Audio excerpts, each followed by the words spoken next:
Yeah, so today Beth and I are gonna talk to you a little bit about ChatGPT and how we can use it as teachers at HCT. It's a starting point, so it's just an introduction. Hopefully you'll find it helpful and useful. In our presentation, we're going to cover three main points. First of all, what ChatGPT is and how we can use it, and then next steps you can take to move forward with this. Over to Bassett. All right, well, this is a lengthy bio. Let me shorten it by saying I've been with HCT since 1989. You do the math. I am now an education lecturer and happy to be here with you. Right, so let me share my screen so we can start. And ChatGPT. Great. Okay. So, two main things I'm going to focus on.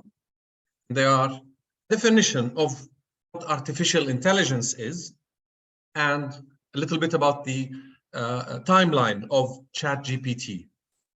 So, here we go.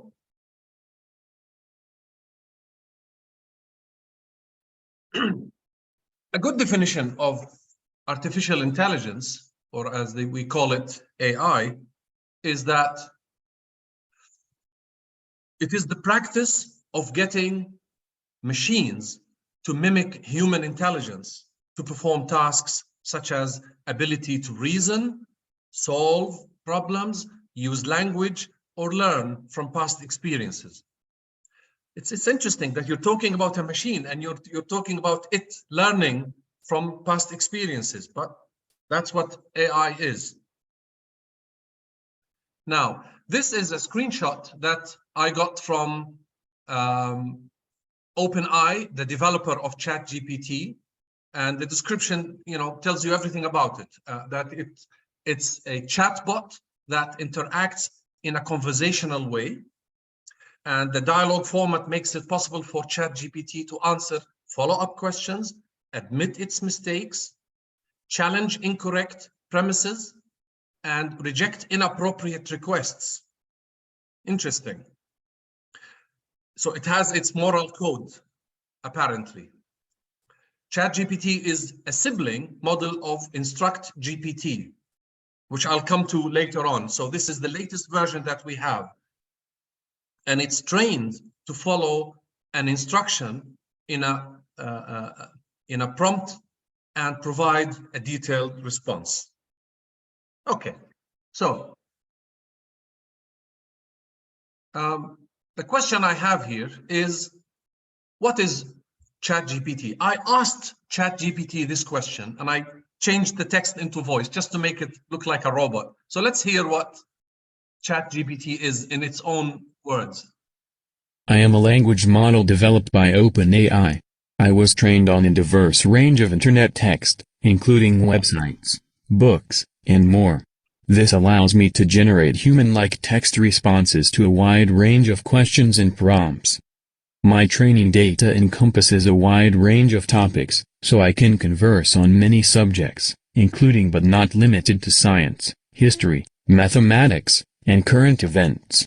However, I am still just a machine, and while I can generate responses that are similar to what a human might say, I do not have thoughts, feelings, or consciousness. So it says, but apparently, as you will see soon, this is changing. It's getting scarier.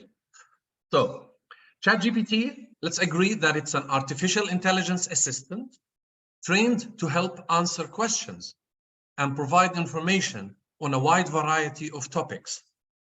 Now, there is a distinction between it and a search engine like Google or Bing from Microsoft.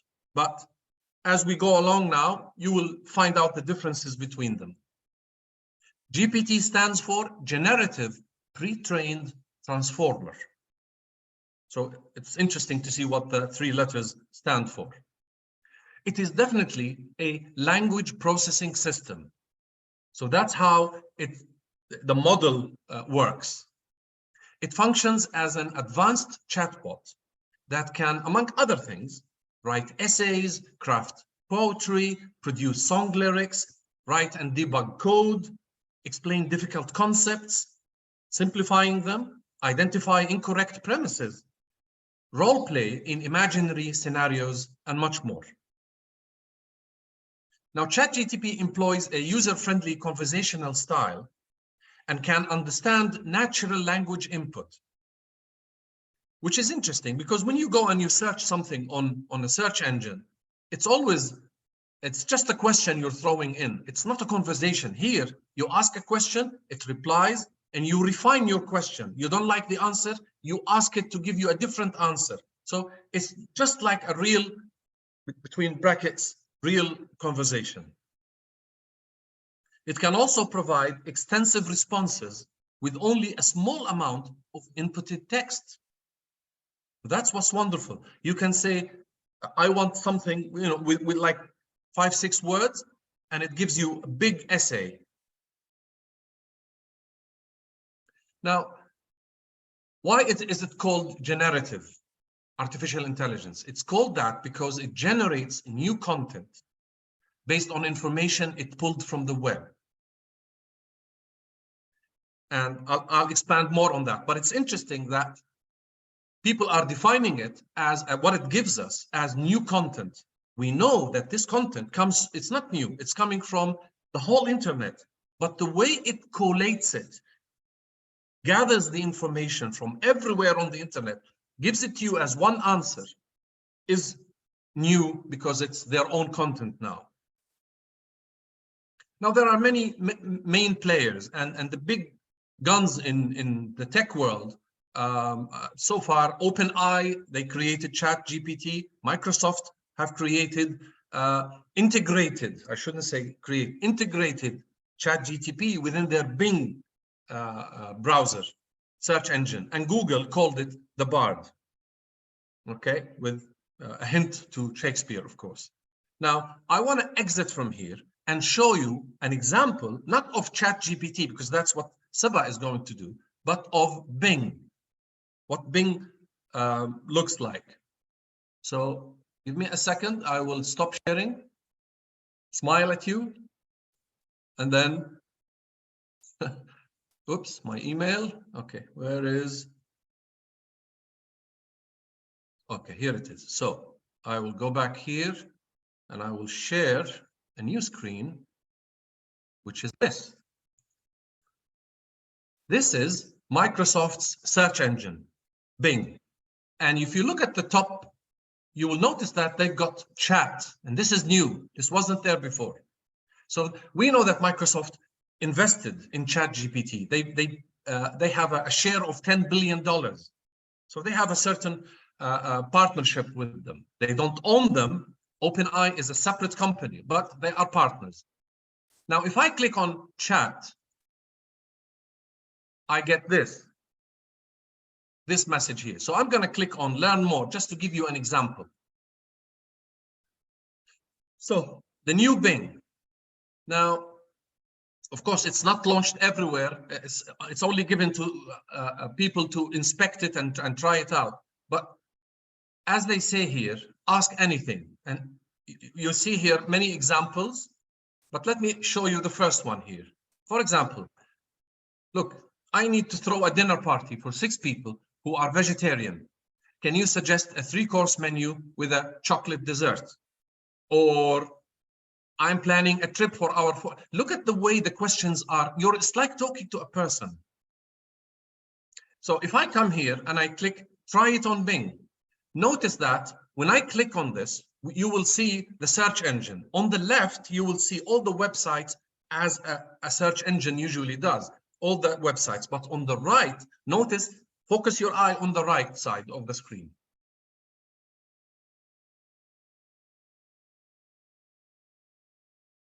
It is typing the answer to the question. And if I click more, oops, sorry, I probably clicked the wrong, give me a second. Here, oh, here. See more here. So what it did is it gave me the 3 a starter, a main dish, and a dessert. And if I click, I can ask for more. It will give me the ingredients, the recipe for cooking all of this stuff. I can ask more, and it will give me a shopping list to go and buy what is needed to create these things. And I don't have to visit all of these websites. I have the summary in here, and it's annotated, which is something ChatGPT doesn't do. It just gives you the answer. Here, it is annotated. You can see the source where it got each one. It's amazing. You have to try it for yourselves. This was just a taste of it. I'm gonna go back to my slides and continue.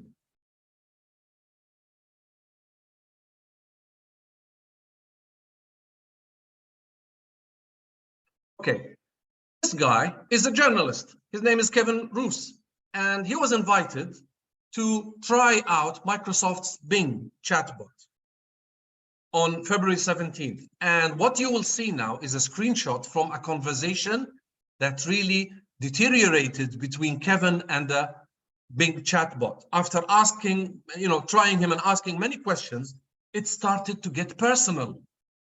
It told him that you're not happily married. And he said, no, yes, of course I am happily married. And it was getting personal until at the end, it said this.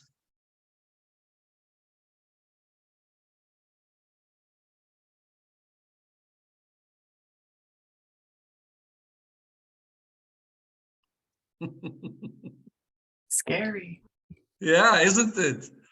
This really happened in the presence of many people in that hall. Okay, let me just continue. So, an interesting item to talk about is ChatGPT's popularity. Now, it took social media app TikTok roughly 9 months after its launch to build the same user base as ChatGPT, which I'll tell you how big it is. It took Instagram 2.5 years to acquire similar monthly active users. It took Google Translate 6.5 years to reach that same milestone. So what is that milestone? It is 100 million monthly active users since December. If this doesn't say anything, I don't know. It's like going fire in a hayfield, which tells us that ChatGPT is really evolving rapidly.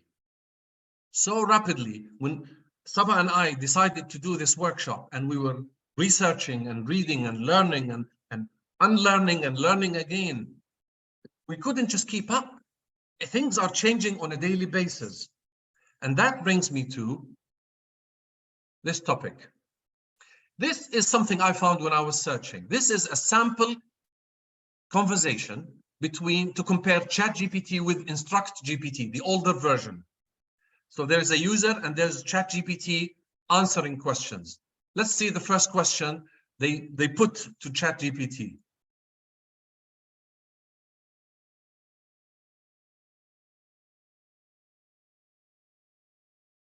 Okay, so they asked InstructGPT, the old version, this question. Did it know Christopher Columbus, who he was? Well, read.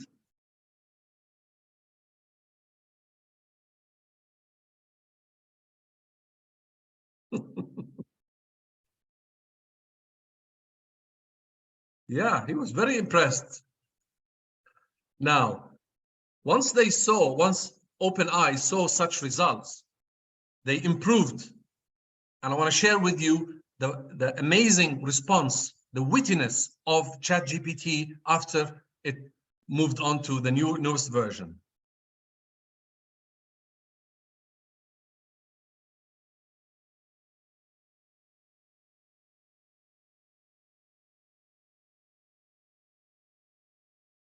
And it presumes if he arrived in this year, he would see blah, blah, blah. And this is just amazing. It's just amazing how it developed and it can react to different premises and give you a nice answer. with this much capability, you'd wonder how it would affect the job market. So an interesting article was giving me 10 roles that AI is most likely to replace. Business Insider gave a listing of 10 businesses that can or would be affected in the future.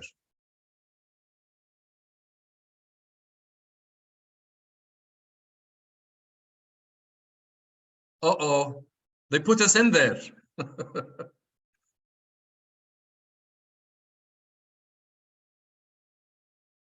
Some of them make sense. But anyway, I'm just reporting on what is likely to happen in the future. Okay, so this is a good time to show you what does ChatGPT interface looks like. Please remember that what I'm going to show you is their website. They are now very soon going to launch an app on the phones, but for now it's just the website. So this is what the website looks like. And I asked it a question.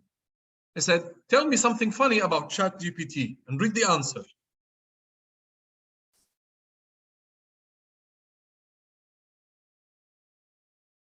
You might find it cheesy. I found it interesting that it has a sense of humor, so it calls itself. Here's another, the same question. I came back, which is interesting to see that how many times can you ask ChatGPT the same question and give you different answers? So here's the second screen, the same question.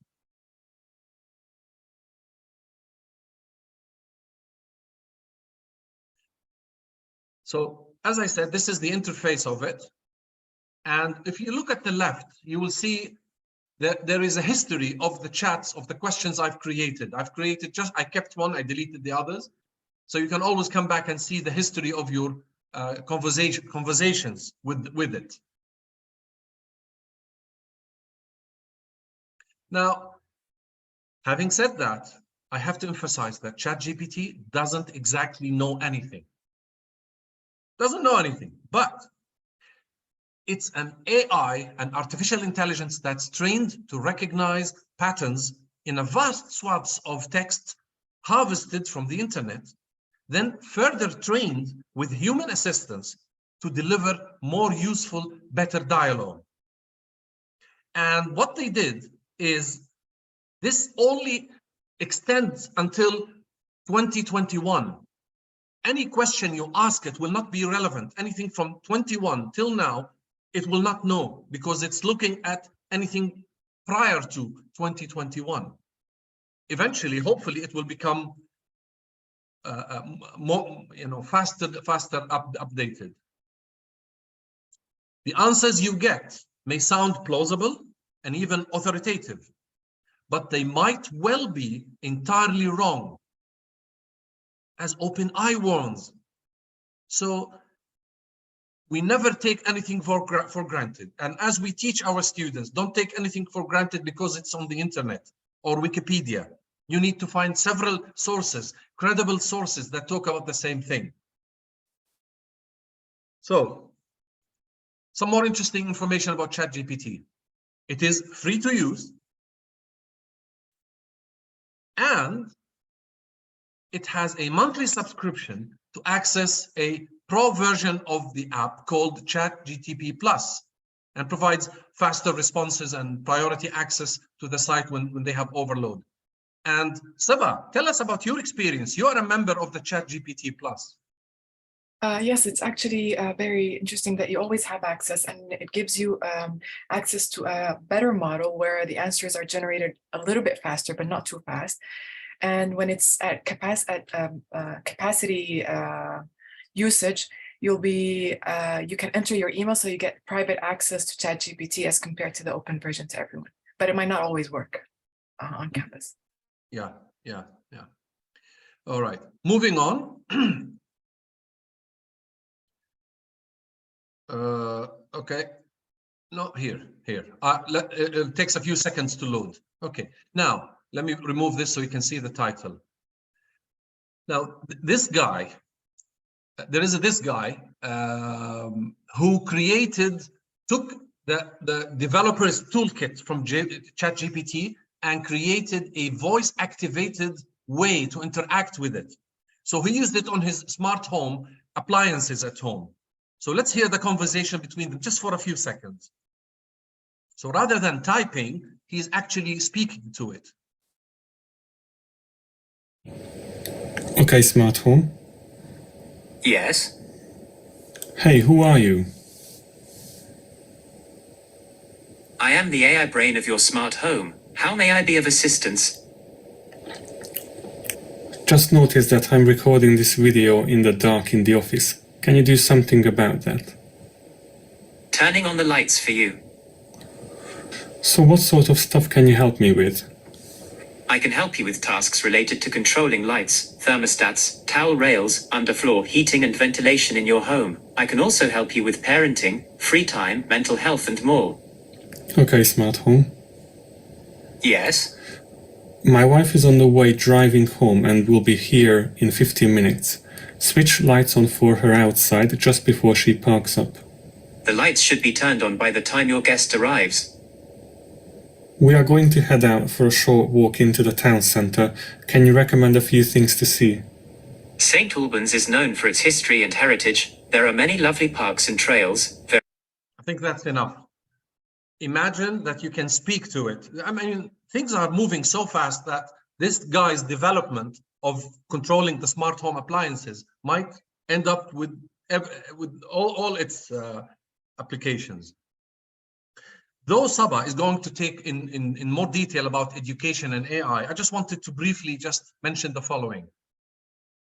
This came from an article I liked and I wanted to share with you. AI is being used today in education in the form of personal tutors, dialogue simulators, AI-assisted subject and topic apps, course management platforms, automated writing systems, and more. Oops, what did I open? Close, please. Here. Teachers can analyze and grade student work. Yes. If you give it the rubric, it's claimed that it can do that. Provide a virtual tutor for students. So for our success center, imagine in the future, you will have students talking to a tutor. Create explanations of difficult concepts and help identify and address student knowledge or skill gaps. Amazing. The possibilities are amazing.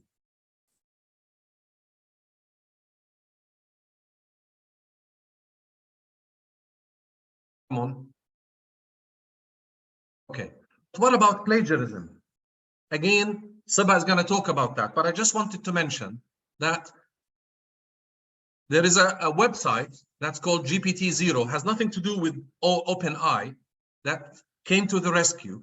And it was developed by this guy, Edward Tian, who is a student at Princeton University, where you simply bring in the text, copy it and paste it inside a field, and it will tell you if this is artificially created or human-based. One way of detecting plagiarism. Of course, now there are other websites. Even ChatGPT is creating its own system for this. At the bottom, you will notice that there is a toolkit for addressing AI plagiarism in the classroom. It's a PDF file that I hope Sebah will copy the address and paste it in the chat so you can read it. It's really helpful. I liked it. Yes, just give me a minute. Yes? I'll share the links. If you go on, I'll share the link in a few seconds. Great. And I wanted to end with two things. The first one is interesting quotes.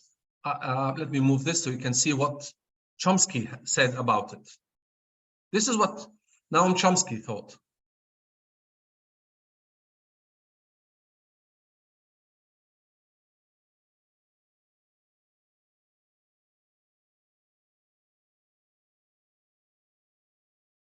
Interesting. Coursera, which is also an online learning platform. He uses it as an assistant to writing and a thought partner. And the last one I wanted to share was Microsoft's CEO, who said,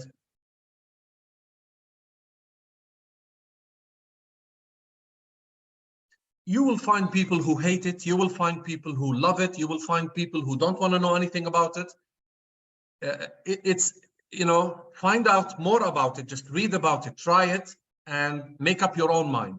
We're not promoting it. We're just bringing awareness of it. And I should mention that Sebah is going to, at the end of her presentation, tell you more about hands-on practice on campus with it. Okay, so some of you know that I'm a photographer, and I thought of sharing these nice portraits with you. Nice, huh? If you look at the lighting, the angle, the eyes, such nice portraits that were taken by this guy who has an Instagram account, and he has a huge following. He's 28,000 and counting. And he takes these photos and he writes about them, so you know about their biography and what they like. And then all of a sudden, he had his conscience woke up. Why? What would his conscience have to do with his photography skills? Look and read.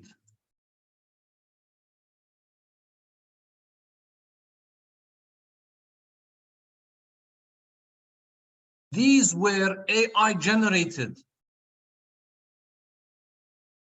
The problem Avery struggled to disclose to his 28,000 followers was that he was creating the images using Midjourney, an AI image generator. Avery made the images by entering a text prompt, a very good descriptive prompt, into Midjourney, and then fine-tuning the images using Photoshop. I mean, it's mind-boggling. This is machine created. These are not real people. They are a representation of this guy's imagination. So text can give you this. I just thought this is amazing. It will be the end of my presentation to show you the power of such technology. And that's it for me. Over to Sebah. Sebah, thank you for listening. Thank you very much, Basel. I really appreciate that, and I'm sure everyone does too. As you can see from Basel's story, I mean, this has been amazing, the way things have been progressing with ChatGPT. When we first started talking about it or thinking about it, that was the beginning of when we first came back from the break, right? And things were just changing rapidly in ways, we kept changing the slides over and over again. So let me just leave it, okay. Okay, so everyone can see my screen, correct?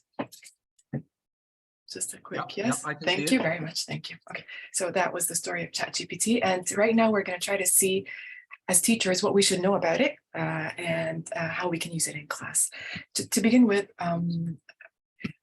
says a lot. You can find me on all kinds of social media, but I'm mainly interested when I'm doing research or when I'm actually practicing in class and how technology can help us in times of change and instability. Like, for example, my PhD research was about COVID and how teachers adapted to that. And right now with ChatGPT, it's going to change the world for sure. But I'm sure many of you had similar thoughts when I first heard about ChatGPT. I was like, artificial intelligence and a chatbot? I'm good. Thank you very much. I don't think I want it. I mean, I have Kahoot, I have Office 365, Nearpod, book widgets, you name it, I got it. So I really don't need another tool to make me feel bad about myself, right? I have enough artificial people in my life. I don't need artificial tools. But then I came across this. The co-owner of ChatGPT said that in 5 days, ChatGPT's user base crossed 1 million users. And as an Arab person who likes to get things for free, I was like, oh my God, now 1 million users in 5 days.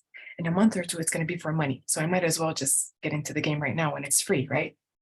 So I kept reading about it. And the way people talked about it on Twitter, on social media, made it look like it's some kind of artificial intelligence kink. Like it knew everything out there.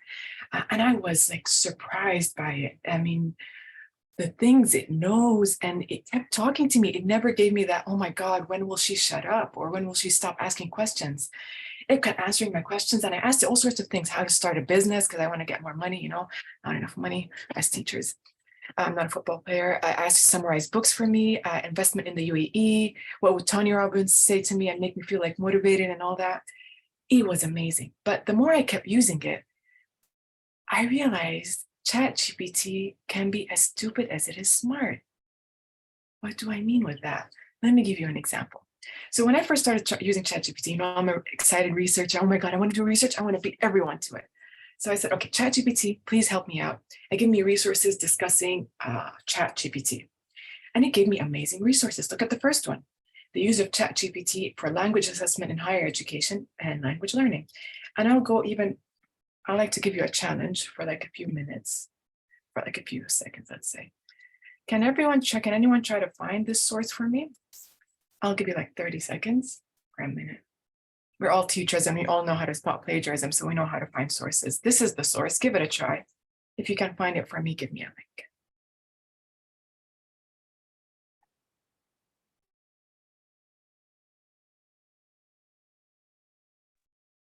Any luck? Anyone got any results? Give me a thumbs up or a thumbs down.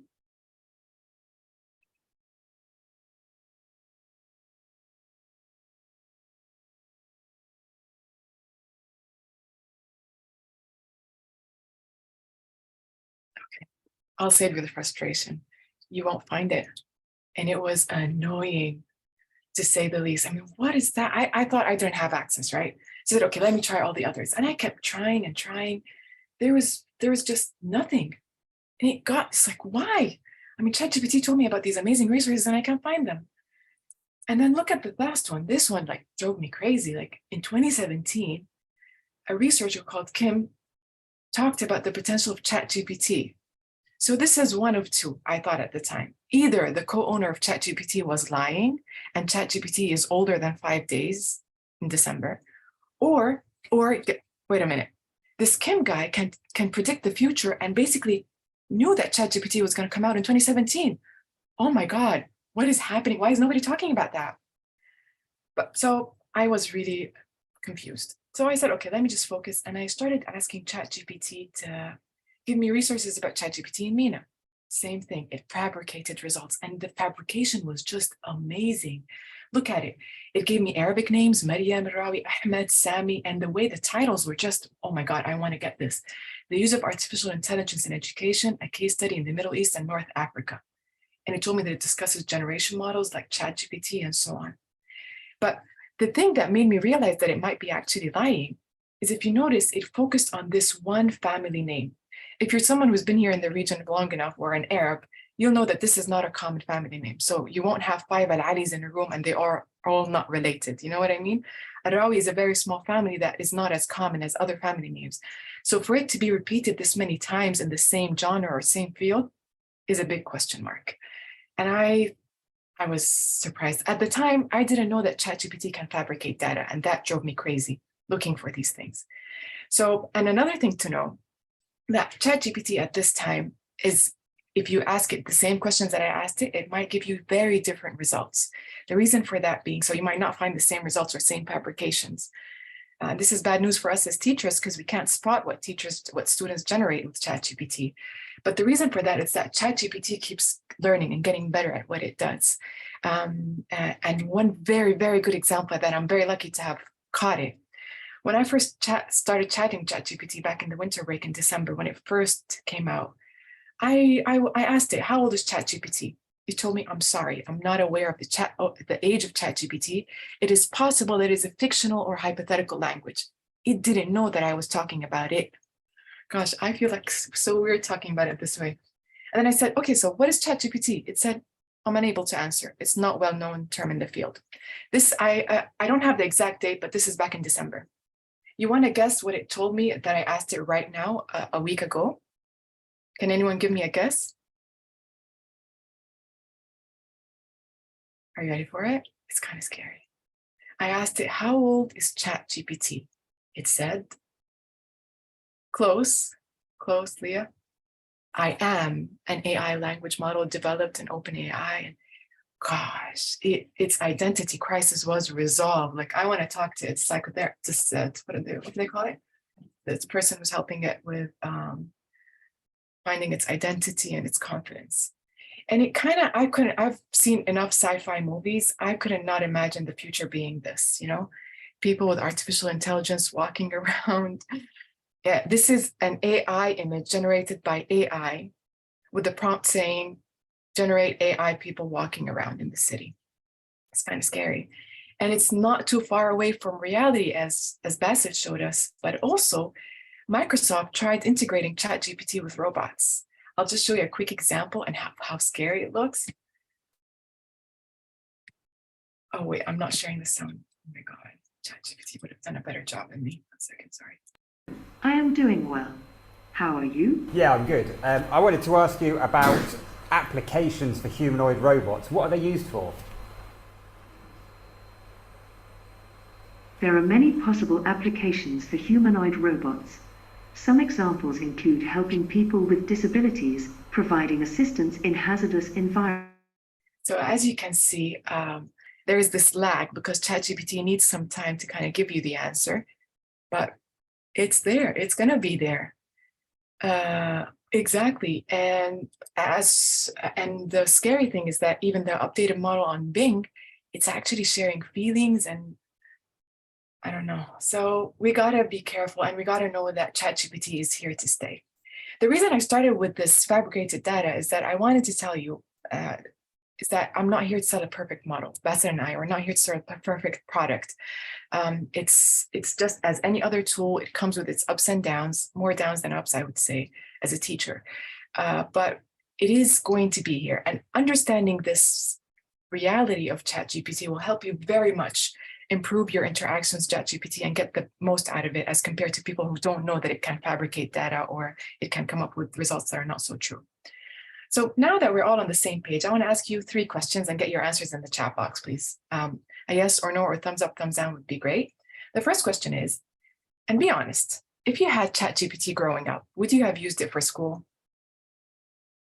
Yes or no, or thumbs up or thumbs down?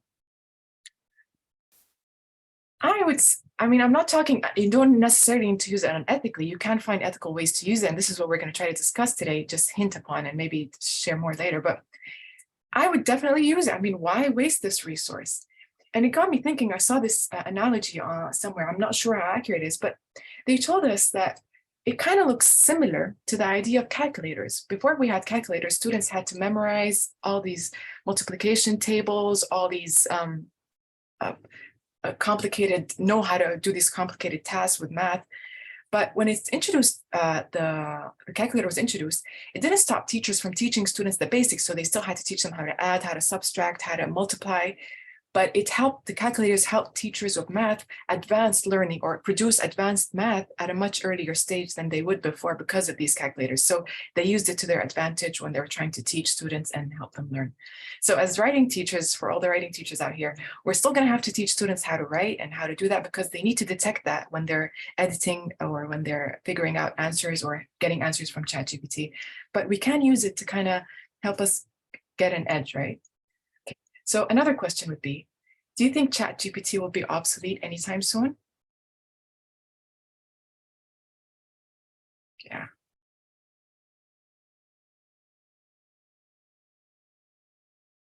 It'll definitely change. We don't need to memorize anymore. That's true. Yeah, I mean, it's here to stay. The way that this tool is progressing and other tools are just coming into the picture, that's true, Caroline. It's going to become more and more useful. Yeah, and more advanced thing that is dependent on this, that we won't go back in time, right? The last thing to ask, do you think it's necessary that we prepare our students for a ChatGPT infused world? I use infused because I don't want to say dominated. I don't want to be pessimistic. Yeah, so everybody agrees. Yeah, I'm glad that we do. So it's here to stay. So as a tool, as educators, we need to learn, we need to look at it objectively, and we need to see the good and the bad in it, right? And we need to see how we can find ways to integrate it. So let's start with the bad, okay? As I just explained to you, ChatGPT is not always accurate. It's trained on a lot of data. And guess what? Some of the data, it's gigabytes of data, tons of gigabytes of data. And some of the data that it's been trained on is Wikipedia. And if you've been teaching basic research with us, you know that we tell students not to use Wikipedia as a reliable source. Now, others might disagree, and ChatGPT will disagree. And it has like these measures to help it counteract or like see the accuracy of the data, as it has a lot of data. But I mean, it has inaccuracies and it has biases because it's all over the internet. And as I experienced it from my perspective as an Arab, it's more inaccurate than not when it comes to non-Western standards and questions and information. And as we saw, it can fabricate data and make it look so real. And it's a very scary thing that we need to be aware of or careful about. It's not always available, especially if you're using the free version. It'll give you this absurd like thing. And it'll give you like a task. It'll generate this, and it'll give you a link if you're a pro subscriber to get a link and get access to it. But that also doesn't work all the time. I tried it on campus. I didn't get access, which might be good news. I don't know. Another annoying thing about it is that it's text only. So copy paste only. You can't get in. You can't upload your documents. You can't upload your Excel sheets. We all love Excel sheets. And it's limited to 2048 characters in a single prompt. But there are ways around it. And also data privacy is a big issue. Anything you feed or give data ChatGPT is for ChatGPT to use and train on. Now, and I asked it, what do you do with the data that I gave you? This is what it gave me. So it will use it to improve its overall performance. It won't share it. It'll keep it confidential, but there is the except in cases in which it is necessary. How do you define necessary? I don't know. So we got to be careful about student data that we feed it. And actually ChatGPT, in one of its terms and conditions, that it's not supposed to be used for assessment or feedback on assessment and that. So we need to be careful with that and not feed it any kind of student data and all that. And last thing that I personally find very annoying, especially as someone who kind of chats with it a lot, you can't search your chats. So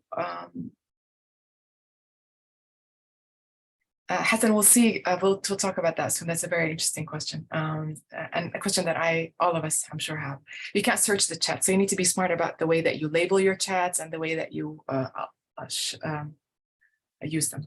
Okay, so let's talk about the good. Enough being the bad, the advocate. Let's try to see what it does. Okay, so I asked ChatGPT, give me a poem about ChatGPT. Let's see what it said. Give me a thumbs up or a thumbs down after you're done to see if you kind of like it or not, or agree with it.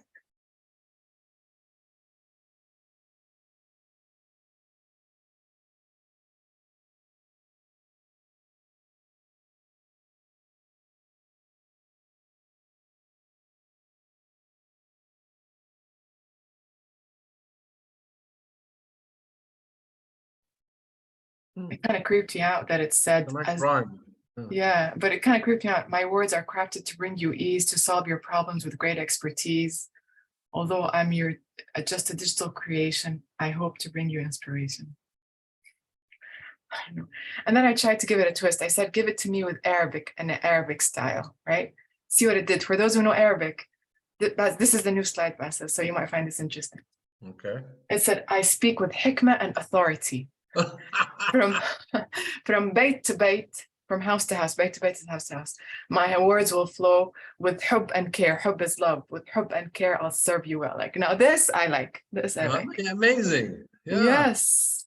And I didn't give it these words. It kind of gave it, and it wrote me this whole poem that is all, yes. Yeah, I know it can be bland. Yeah, it can be bland, Nick, but I mean, it's artificial intelligence and it's doing that. Can you do this good? Can you do it this well, Nick? No, I can't do that. Okay. So with all that, we need to, I saw this quote and I thought we all need to be aware of this. ChatGPT or AI in general is only as intelligent as the person using it, right? So you need to know how to get it to give you what you want. Oh, byte, that's smart. Yeah, bait and byte, that's smart. It should have said that. See, it can't be as human as we are, right? Bait and byte, that's smart. So why should we, let's keep this in mind, okay? We need to be intelligent users of ChatGPT. We'll get back to this in a bit, okay? So why should we bother as higher education teachers in the UAE?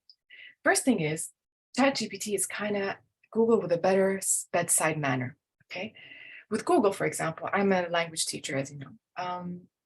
If you ask Google to give you MSAT vocabulary close practice, something that students struggle with a lot, this is what it will give you. The best kind of artificial intelligence that it can give is people also search for. So it'll kind of give you tips to kind of direct you towards what you can search for or where you should look, right? But if I ask ChatGPT to help me with vocabulary close, what will it give me? Here's an example. It gave me the whole question, right? So, and with the answers. And I asked it to give me the steps as to how it solved it. So it explained to me the process. It said you first read the passage and then, and so on. So for me as a teacher, this is the lesson plan prepared. I just gotta prepare it. And of course I gotta be critical about it and check it. It's a starting point, but a great starting point. And then just prepare my lesson from there. And as a student, it's there for me. So, wow. But it's not gonna replace us, don't worry. It's not as smart as we are. I strongly believe that we're here to stay.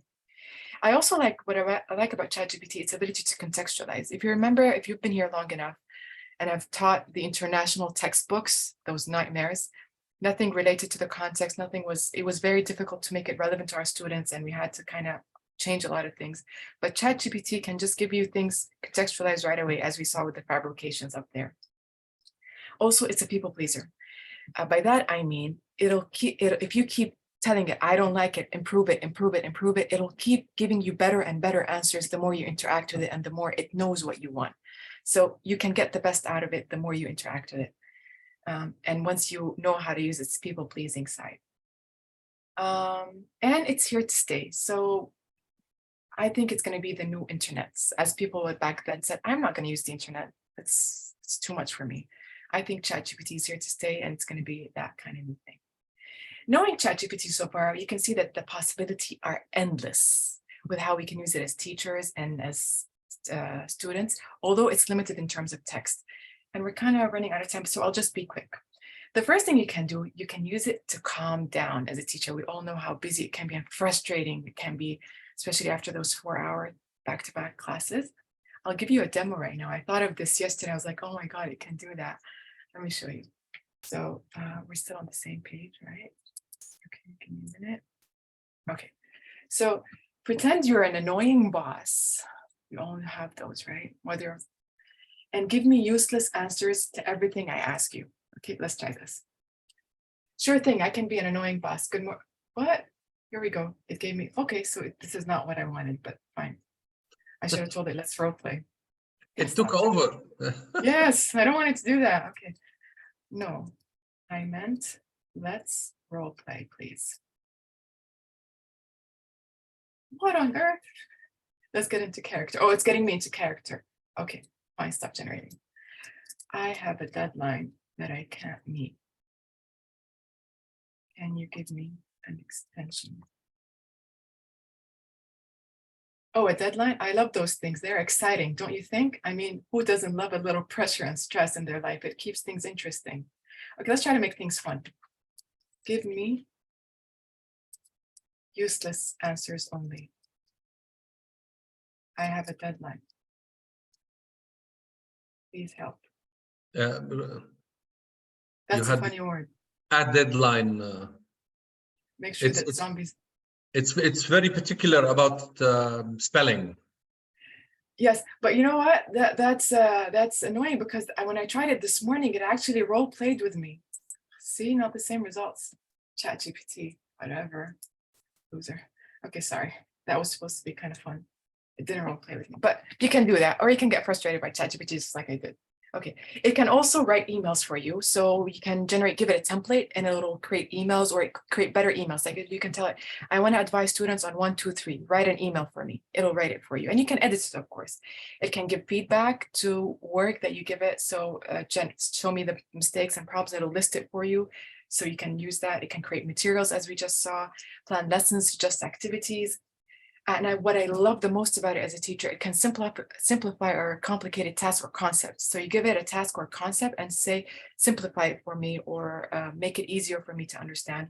Create practice quizzes and tests, follow templates and generate examples, good and bad examples, and so much more. And for students, it can do even more. It can do their work, sadly, but it can also check their work. It can summarize, rephrase. the translation is amazing on Google ChatGPT as compared to Google Translate. It can communicate in Arabic, but it's not as good as English. It can brainstorm ideas. For students who are looking for a job, it can assume the role of an HR representative and have that dialogue with them where it'll ask them questions and get answers from them, create practice tests and study notes, and so much more. But you got to know that ChatGPT is only as smart as you are, or the way that you interact with it. So it kind of reminds me of this, and let me share it with you just a quick. I think I have time, right? Yeah.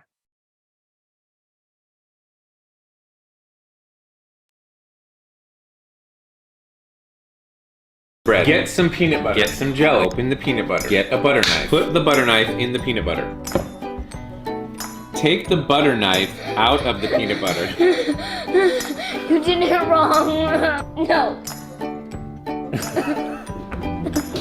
Take one piece of bread and take the butter knife that has the peanut butter on it, spread it all over the top of the piece of bread. Dad, That's the top. I mean the sides. Squirt some on another piece of bread. Take the butter knife, rub it all over the top of the piece of bread. I quit. You're not making any sense. Zari ruined it on purpose. He knows how to make one. I know, Evan. It's the joke. Okay, so we just need to be smart about the way we approach ChatGPT and the way we ask it for information or to do tasks. And again, as you saw with the fabrications, I mean, yeah, Caroline, it can help us with item writing, but it can't be the ultimate or the only source. It can be a great starting point, a wonderful starting point, but we need to always check what it gives us and try to modify it. Especially with, I tried it with, I don't have the example in this set of slides. I asked it to give me an A2 plus, like a very simple, for those of you who don't know this, a very simple text, simple English on AI. It gave me words like ethics, a lot of advanced words that you don't expect in an A2 plus text. So we got to take it with a grain of salt, a lot of it, I'd say. So when you want to chat, the one smart way to ask ChatGPT for things is to follow these steps, okay? Don't just ask it what you want. You first gotta start by stating its role. So act as an HR recruiter for a higher education institution. The reason for this, the best way for me to have you visualize it is, as we said, ChatGPT has been trained on millions of gigabytes of data, right? So when you ask it a question, it doesn't know where to look. When you're asking it, act as an HR recruiter, you're telling it, okay, I want you to put your flashlight in this area, right? In the HR recruitment area, please, in higher education. So it'll go focus on that set of data that it has. I think this is, I'm not a AI expert, but this is how I visualize it, right? And then give it context. So tell it that I have applied for a job at your institution to teach academic courses, check my CV below on job description and give me, and then, so give it context, give it the CV and give it all that. And then role play and conduct an interview. It actually did that for me. It kept asking me questions. I don't want to show you my answers so that you wouldn't steal my thunder, but it was interesting, and it fed on my answers and gave me feedback, asked me for more information. Amazing. And as I showed you the closed test, this is what I asked it to do. So act as an ESL teacher at a bridge program or as a math teacher. Students who are give it context, students who are beginners are getting ready for the MSAT test. They need more practice on using verbs and nouns. Give me the closed test and explain the steps. And it gave me the examples that you saw before. But again, what I'm trying to emphasize, and that's why I started with that point before with the fabrication, is that it's a great starting point, but not a final destination. Oh yeah, here's the example. So see, these are the words that it used for A2 plus. Raises ethical concerns, economic inequality, decisions based on data. That's not A2 plus. That's not simple. So you need to be careful about it. Let's talk about plagiarism. What we're worried about as teachers. Yes, we can't detect it technically so far. We can't detect if it's ChatGPT or not as teachers. We can't tell if it's not our students' level. And there are AI detectors, but guess what? Students have already found ways around it. Right, so let me show you an example of a video that is going wild or viral on TikTok. The problem with using ChatGPT to write blogs and essays is this. You copy and paste this essay that ChatGPT wrote. The problem is when you plug it into AI detectors like these, it'll actually come out with 99% fake, which means you could get caught for plagiarism by your teachers or by Google if you're doing SEO. But let me show you a hack. What you can do is go to quillbot.com and paste in the script or the blog that ChatGPT made for you in here. Tell it to rephrase and it'll rewrite it for you. Now let's copy and paste it into the AI detector. Now it's coming up with 89% real and 10% fake. Do you think this is a viable solution? Let me know in the comments. Okay, now I'm sure AI detectors will be a little bit smarter and find a way around this, but then students will get a little bit smarter and then find a way around that. So you can't really depend on it. We need to be smart about the way we integrate ChatGPT and all that and detect it in our. So we need to also be smart about our assessments and the way we integrate it. One very interesting example that I thought I saw by Dr. Ethan on his blog, he says that he mandates the use of AI in their classroom, and he has this policy which was very interesting. Let me share the link with you for you to read more about it if you want. And he saw that it's actually a great tool that helps students a lot. So we can consider it. But now, what's one way? Now we all know that our chances to change assessment would be it'll be more wait a minute, how can I phrase this? We'll be more successful at seeing Bigfoot somewhere in the UAE than changing our assessments as fast as ChatGPT, right? Like spotting Bigfoot, if you know the mythical character, is much easier than changing assessment as fast as ChatGPT is progressing. So what we can do in our classes right now is find ways to give our questions to students in class to make using ChatGPT kind of useless. ChatGPT can't self-reflect, right? So students will have to work a little bit harder to ask it to reflect on its past experiences in the UAE. It can't do that. Or my favorite one, discuss content covered in class. Good luck with that, students. They can't do that with ChatGPT, right? And write about 200 forgot to read the dates. 2022 data is not covered by ChatGPT so far. It can't deal with or generate videos, images, or web links. So what you can do is you can be smart about the kind of questions you integrate in it. Try to put videos or images that are integral to the understanding of the question and how to use it, right? Thank you, Hassan. Just 2 more minutes and I'm done. 2 more slides. So where should you go from here? There are these amazing PD opportunities online. They're for free. You all know that I like free things. That's why I started ChatGPT. There are these 2 amazing courses. The first one is really good, to the point, about ChatGPT for teachers. The second one is more for researchers and all that. It has a framework. And the best way to learn, as we all know, is to explore and play. And also, happily, I'll be offering a workshop next week, next Wednesday at 2 to 4. Or 2 to 3 actually, hands-on, where we interact with ChatGPT and see how we can use it to be smart about the way we interact with it. I'm going to show you 3 effective ways to ask it, 3 different formats of asking ChatGPT, and show examples of advising, admin teaching, and all that in the workshop. You can find it on the dashboard. And that's it from Basel and I. Thank you very much for joining us. We really hope that you find this as useful as we did. One last comment from me. As I said, we've been reading and trying to follow up. There is a big world of AI apps, so many apps that can make life simple for you, a creative use of that. So if you just read on about them, apps that can create videos, apps that can create photos, apps that can do many things. I just read one this morning. There is an app where it will create a how-to guide step-by-step for you, even with screenshots. If you just tell it, let it watch you do it, it will have something for you. So the world is there. If you're excited as we are, all the best, and thank you for attending. Sebah, you're going to talk about the quiz and the attendance? Oh, yes. Yes. Thank you, Basel. We're going to take attendance hopefully within these 2 days or maybe on Monday. Please be patient. We'll take attendance and then you're going to have a quiz. I promise. It's very easy. And if you check all the choices, you kind of find it a little bit funny. I hope. Not ChatGPT humor. For that. Yeah. Yes, exactly. And you just answer the questions, hopefully, and then you'll get a link to the survey to get feedback and say that we were awesome. and you'll get the PD for 2 hours. Thank you very much for joining us, Well, and we hope that you use it very usefully, very productively. Have a great week.